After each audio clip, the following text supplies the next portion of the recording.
Hi everyone. So I just finished watching The Sisters Grimm on Apple TV Plus, and I gotta say it's one of those shows that feels like a cozy blanket you pull over yourself on a lazy Sunday. But halfway through, you realize it's kind of itchy. Don't get me wrong, there's something charming here, but it's also weirdly stuck between being nostalgic and feeling like it's written for a 10-year-old who's just learned what destiny means. Let's start with the vibe.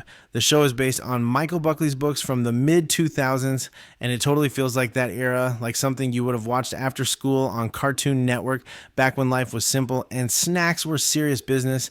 The animation has this whimsical dusk lit tone that almost feels like a bedtime story told through an old music box. It's not flashy or overdone, it's kind of soft around the edges, dreamlike even.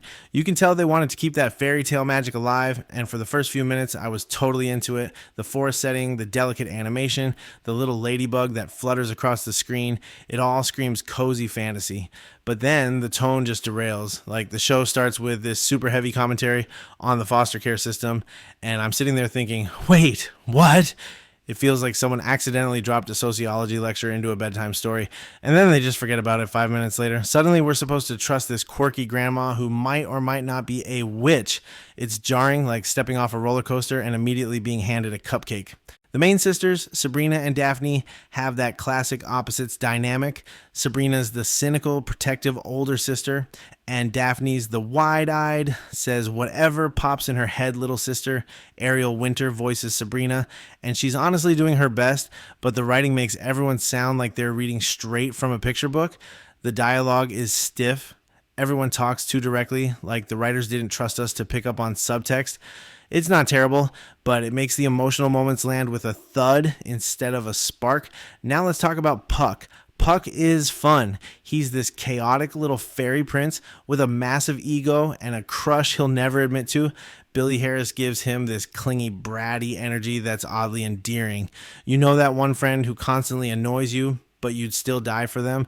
That's Puck. His presence adds some much needed mischief to the show, and honestly, if there's one reason to stick around, it's him. Visually, the show has this muted color palette, almost like the animators ran their scenes through a sepia filter.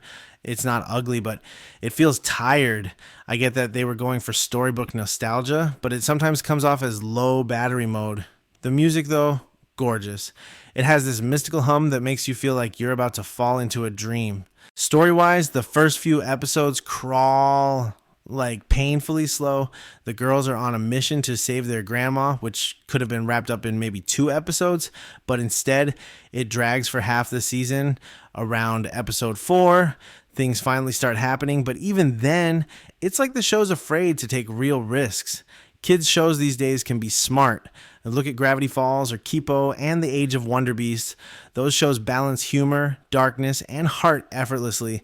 The Sisters Grimm kind of flirts with that depth, but never commits. Thematically, it's supposed to be about identity, what it means to be a Grimm, what happens when fairy tale characters called ever afters have to live normal lives after their stories end. That's a cool idea.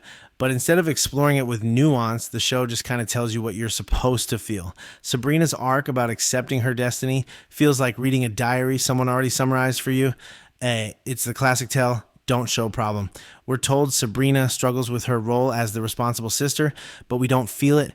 We're told the ever afters are questioning who they are now that their stories are over, but we never dive into that existential juice that could have made this show genuinely interesting. By the end of the season, it's obvious they're just setting up for more. It's like a pilot that refuses to end. And I kept thinking, if this had come out 15 years ago when we were still renting DVDs from Blockbuster and staying up past bedtime for Toonami, it would have been a hit. It has that same nostalgic DNA, but in the streaming era where everything has to compete with the next big animated masterpiece, it feels a bit too safe. Still, there's potential here. The concept is strong, the world is whimsical, and you can sense there's a version of the Sisters Grimm that could really shine if it leaned into the darker side of fairy tales and trusted its audience more. If you're into cozy, slightly spooky vibes and don't mind some cheesy dialogue, this might be your thing. But for me, it's like a storybook I remember loving as a kid. Beautiful on the cover, comforting to revisit, but once you open it, the magic feels thinner than you remembered.